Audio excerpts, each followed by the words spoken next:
नमस्कार मित्रांनो, योजना परिचयमध्ये आपले सर्वांचे स्वागत आहे. आज आपण मराठा समाजातील विद्यार्थ्यांसाठी राज्य सरकारने घेतलेल्या एका अत्यंत महत्त्वाच्या आणि ऐतिहासिक निर्णयाबद्दल सविस्तर माहिती जाणून घेणार आहोत. महाराष्ट्र शासनाच्या सामान्य प्रशासन विभागाने 5 जून 2026 रोजी एक नवीन शासन निर्णय जारी केला आहे. या निर्णयानुसार आता मराठा समाजातील विद्यार्थ्यांना देखील इतर मागासवर्ग म्हणजेच ओबीसी प्रवर्गातील विद्यार्थ्यांप्रमाणेच सर्व शैक्षणिक सवलती, शिष्यवृत्ती आणि सोयी सुविधांचा लाभ दिला जाणार आहे. चालू शैक्षणिक वर्ष म्हणजेच सन 2026 टू 2027 पासून या निर्णयाची अंमलबजावणी थेट सुरू होणार असून पात्र लाभार्थ्यांना ऑनलाईन पद्धतीने अर्ज करता यावा यासाठी महाडीबीटी पोर्टलवर आवश्यक ते तांत्रिक बदल करण्याचे आदेशही शासनाने दिले आहेत.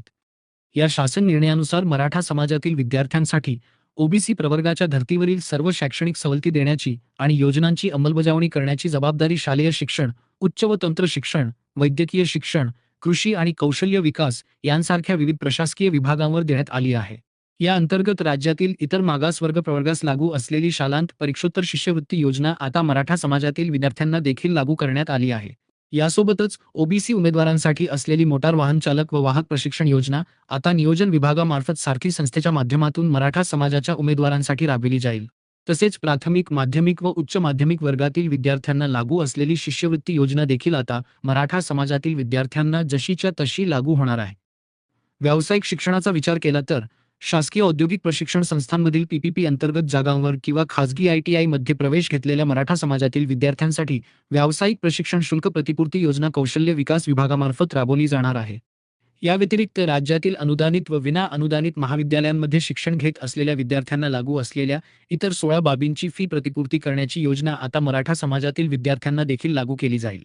जे विद्यार्थी महाराष्ट्राचे मूळ रहिवासी आहेत, परंतु परराज्यात अनुदानित किंवा विना अनुदानित व्यावसायिक अभ्यासक्रमांसाठी प्रवेश घेतात, अशा विद्यार्थ्यांना देखील ओबीसी प्रमाणेच या सर्व सवलतींचा पूर्ण लाभ दिला जाणार आहे.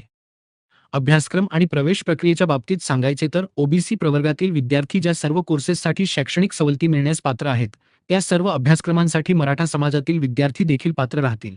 तसेच केंद्रीय प्रवेश प्रक्रिया म्हणजेच कॅप राऊंड पूर्ण झाल्यानंतर ज्या संस्थास्तरावरील जागा रिक्त राहतात, अशा रिक्त जागांवर प्रवेश नियंत्रण समितीच्या मान्यतेने प्रवेश घेणाऱ्या मराठा समाजातील विद्यार्थ्यांना देखील सर्व शैक्षणिक सवलती लागू करण्यात आल्या आहेत.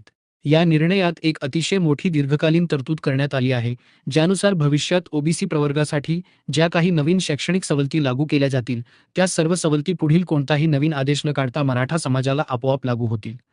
या सर्व तरतुदी चालू शैक्षणिक वर्षापासून लागू राहणार असून सर्व संबंधित प्रशासकीय विभागांनी या योजनांसाठी चालू वित्तीय वर्षात आणि आगामी अर्थसंकल्पात पुरेशा स्वतंत्र निधीची तरतूद करण्याचे स्पष्ट निर्देश दिले आहेत. पात्र लाभार्थ्यांचे अर्ज ऑनलाईन पद्धतीने जलद स्वीकारण्यासाठी महाडीबीटी पोर्टलवर आवश्यक ते तांत्रिक बदल करण्याच्या सूचना इलेक्ट्रॉनिक्स, माहिती तंत्रज्ञान आणि कृत्रिम बुद्धिमत्ता विभागास देण्यात आल्या आहेत.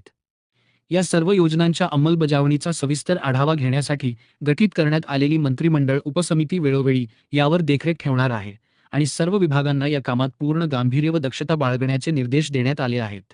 हा शासन निर्णय महाराष्ट्र शासनाच्या अधिकृत संकेतस्थळावर उपलब्ध आहे. या GRची अधिकृत PDF मी खाली कमेंट सेक्शनमध्ये पिन केली आहे. तिथे क्लिक करून तुम्ही हा GR स्वतः डाउनलोड करू शकता आणि सविस्तर पाहू शकता. मित्रांनो, हा व्हिडिओ जास्तीत जास्त मराठा समाजातील विद्यार्थ्यांपर्यंत आणि पालकांपर्यंत शेअर करा, जेणेकरून त्यांना या शैक्षणिक सवलतींची माहिती मिळेल. माहिती आवडली असल्यास व्हिडिओला लाईक आणि चॅनेलला सबस्क्राईब नक्की करा. धन्यवाद.